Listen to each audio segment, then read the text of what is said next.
शुद्ध हो पर्यावरण, यदि प्रबुद्ध हो हर आचरण, भय दूर होगा रोग का, संतुलित होगा जीवन मरण।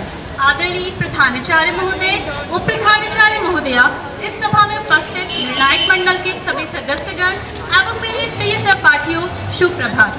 मैं कनिका महतोलिया, कक्षा 9 की छात्रा, पीले सदन की ओर से आज के मुख्य विषय महानगरीय जीवन अभिशाप या वरदान के विपक्ष में अपने विचार संक्षिप्त रूप में प्रस्तुत करने जा रही हूँ। जैसा कि हम सभी इस बात से भलीभांति परिचित हैं कि आदिकाल से ही मनुष्य ग्रामीण व नगरीय क्षेत्रों में रहते आया है।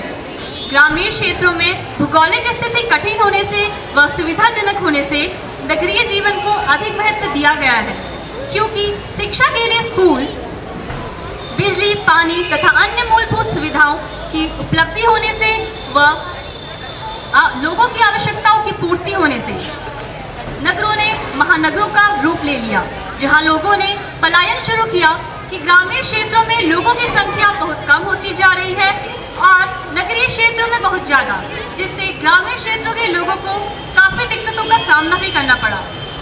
लेकिन लाल बहादुर शास्त्री ने किसानों की मेहनत, गाँव के सौंदर्य व लोगों की कठिनता को देखकर एक नारा दिया, जो है जय जवान जय किसान।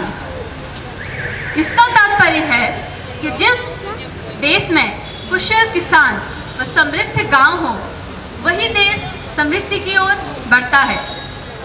यदि हम महानगरों की बात करें तो जगह जगह लंबी लंबी कतारें लगी रहती हैं। यदि किसी भी प्रकार का बिल भुगतान करना हो या कोई भी महत्वपूर्ण चीज़ लेनी हो तो घंटों लाइन में प्रतीक्षा करके अपना समय नष्ट करना पड़ता है, व जिससे लोगों को समय का अभाव भी रहता है। महानगरों में जो मुख्य समस्या जन्म ले रही है वह है प्रदूषण, जिससे अनेक प्रकार के रोग उत्पन्न हो रहे हैं, जैसे कॉलरा, डायसेंट्री, टाइफाइड, खांसी आदि। अत्यधिक लोग श्वास के बीमारियों के आदी भी होते जा रहे हैं। इन महानगरों के प्रदूषणों के कारण ही आज हमारा पर्यावरण संकट में पड़ता जा रहा है व मनुष्य के द्वारा किए गए इस प्रहार के कारण यह दिन पर दिन दूषित होता चला जा रहा है, जिससे मानव भी बहुत से रोगों का शिकार हो रहा है।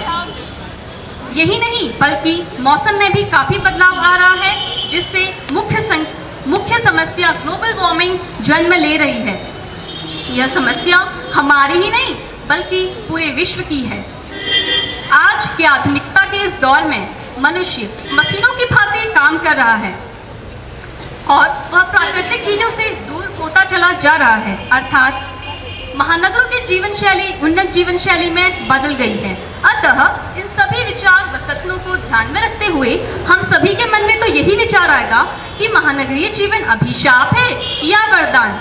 अर्थात इसका उत्तर तो यही होगा कि महानगरीय जीवन अभिशाप के समान है और जिसका जिम्मेदार कोई है तो वह है सिर्फ मनुष्य, क्योंकि मनुष्य विज्ञान की देन का गलत उपयोग कर रहा है और जिसका परिणाम वह अपनी आंखों से देख ही रहा है और इसे अभिशाप का रूप दे रहा है। आज इन महानगरों में लूट, हत्याएं, अपराध, अपहरण, ट्रैफिक की भीड़, लोगों की आबादी, इन सभी चीजों ने शहरियों को एक अजीब सी पसोपेश में डाल दिया है। उदासी व निराशा के हाथों में थका हुआ शहरी यही बुड़बुड़ाता है कि भगवान ने गांव बनाए और शैतान ने शहर। इसी के ऊपर एक कहावत भी है कि दूर के ढोल सुहाने लगते हैं।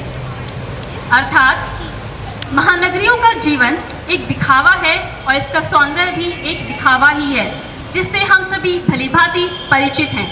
यदि ग्रामीण क्षेत्रों में सभी मूलभूत आवश्यकताओं की पूर्ति हो जाए, प्राकृतिक चीजों का सदुपयोग हो, रोजगार हो, तो हम इसे अभिशाप से वरदान में सिद्ध कर सकते हैं। अब तय मनुष्य को करना है कि वह इसे अभिशाप सिद्ध करता है या वरदान। अंत में मैं इन पंक्तियों से अपने भाषण को विराम देना चाहूंगी।